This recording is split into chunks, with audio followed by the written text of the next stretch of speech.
Before we begin, if you value this kind of grounded, history-rooted survival knowledge, the kind that looks past myth and into lived reality, consider subscribing to The Prepper Historian. This channel exists for those who want more than surface-level summaries. We study what worked, what failed, and why it still matters. Most people think the Korean War was decided by bullets and artillery, but in the winter of 1950, cold killed and crippled almost as effectively as enemy fire. At the Chosin Reservoir, temperatures plunged to nearly 30 degrees below 0 Fahrenheit. Weapons jammed, batteries died, diesel gelled, men froze in foxholes and vehicles that had become steel coffins overnight. Here's the lesser-known reality.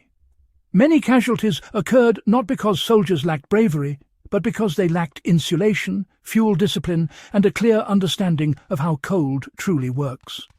The myth is that survival in extreme cold is about endurance. The truth is that it's about preparation, physics, and restraint. Tonight, we're translating those lessons into a modern civilian scenario. You're stranded in your car during a freezing night. No idling, no heater, no rescue until morning. What do you actually do?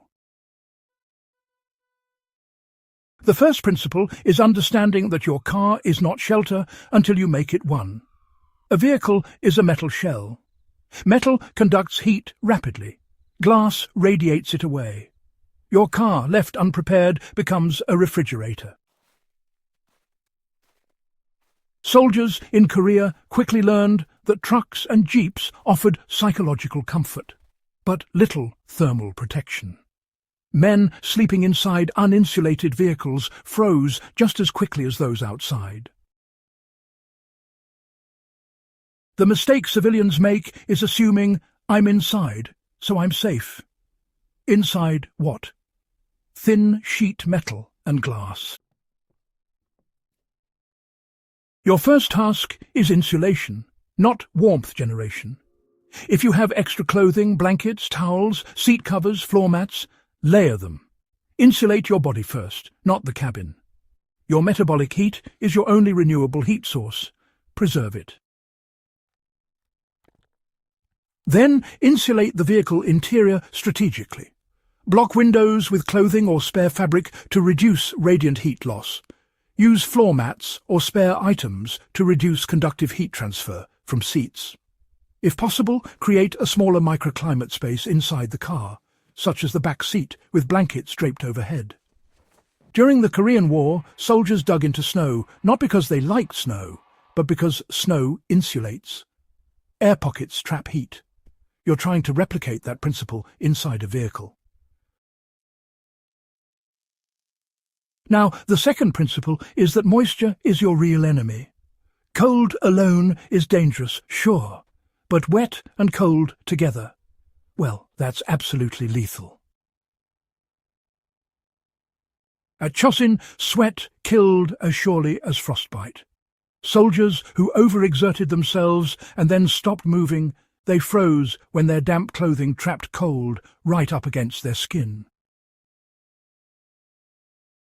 In a stranded car, you really must manage perspiration carefully. Don't panic move just to stay warm. Rapid movement creates sweat, and sweat becomes moisture. Moisture, well, that leads to accelerated heat loss. Instead, put on dry layers if they're available. Loosen any tight clothing just a bit so you allow for some air layering. Remove damp socks right away if they get wet. And don't forget to cover your head. Up to 30% of your heat loss can actually happen there. If you've got any spare clothing, make sure you prioritize your feet and your core. Frostbite, well, it often starts in the extremities, but it's hypothermia that kills by dropping your core temperature.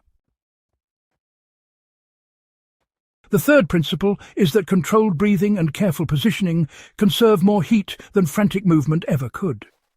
Soldiers who found themselves trapped overnight in sub-zero defensive positions learned quickly that huddling together and paying attention to posture really mattered. So, in your car, you'll want to sit or lie in a slightly curled position. Tuck your chin toward your chest and keep your arms close to your torso. It's important, you know, to avoid sprawling across cold surfaces. Now, if you're alone, use what's called the human cocoon method. Wrap blankets tightly around your body, minimizing any air gaps. Those air gaps, well, they allow convective heat loss. If you're not alone, shared body heat can, honestly, make the difference between discomfort and hypothermia. This isn't just dramatic talk, it's quite simply thermodynamics. The fourth principle is that you must manage air without losing too much heat. A lot of people think sealing the car entirely is the safest move. It isn't.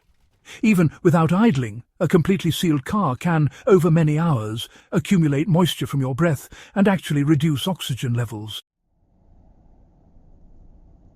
Crack a window slightly, just a fraction of an inch, to allow minimal ventilation. Balance airflow with insulation. You want controlled exchange, not drafts.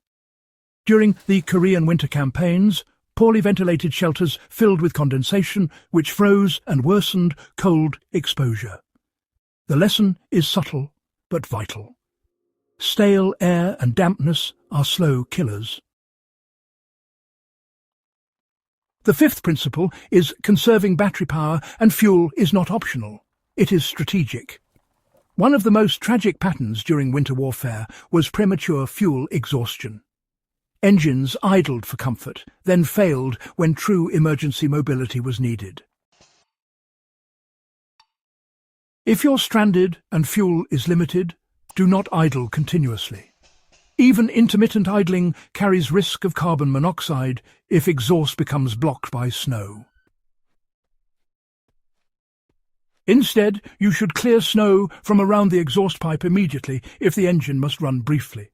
Run the engine sparingly, perhaps 10 to 15 minutes per hour, if absolutely necessary. Turn off all non-essential electronics. Dim interior lights. And, avoid draining your battery for phone charging, unless rescue coordination really demands it. Your goal is to survive the night, not remain comfortable. The sixth principle is signaling without sacrificing insulation. History shows that many cold weather casualties occurred within reach of rescue, but without effective signaling. So, in your car, you should keep the hazard lights off unless you actually hear approaching vehicles. You can use reflective surfaces during the day to catch attention, and if it's safe to step out for just a moment, tie a bright cloth to your antenna or door handle. Keep your phone warm, because, battery life drops dramatically in the cold. Store it inside your clothing, close to your body.